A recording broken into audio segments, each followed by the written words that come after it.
રાજકોટ જિલ્લાના ઉપલેટા તાલુકામાં મોજ નદીના કાંઠે આવેલા ગાયત્રી શક્તિપીઠ ગાયત્રી પરિવાર દ્વારા વિશ્વ કલ્યાણ અર્થે 51 કુંડી ગાયત્રી મહાયજ્ઞનું આયોજન કરવામાં આવ્યું।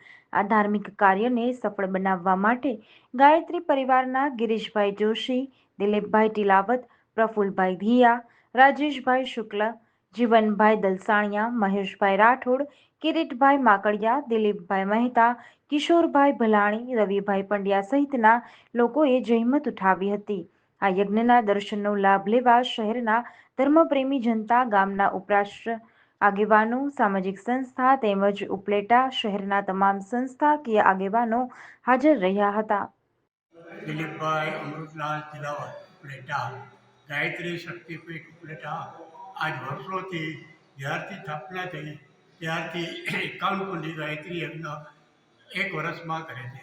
એ પણ એક ચૈત્રી નવરાત્રિ ને ત્યારબાદ આસો નવરાત્રિમાં આ યજ્ઞ કરવામાં આવે છે।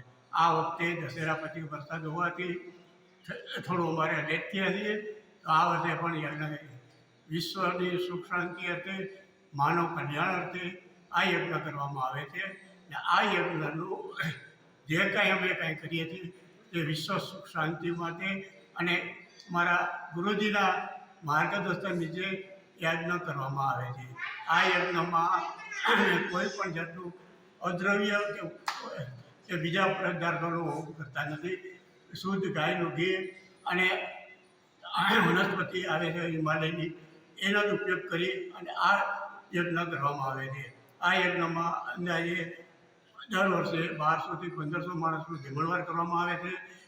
51 જણા કપલ બેસીએ છે ગાયત્રી માટે અને દરેકને યજ્ઞમાં પુસ્તકોની ભેટ આપવામાં આવે છે। આ યજ્ઞ માટે અમારે ગાયત્રી પરિવારના સભ્યો ભેગા થઈ અને ગાયત્રી યજ્ઞ કરી રહ્યા છે। GDC ન્યૂઝ સાથે વિપુલ ધામેચા, ઉપલેટા।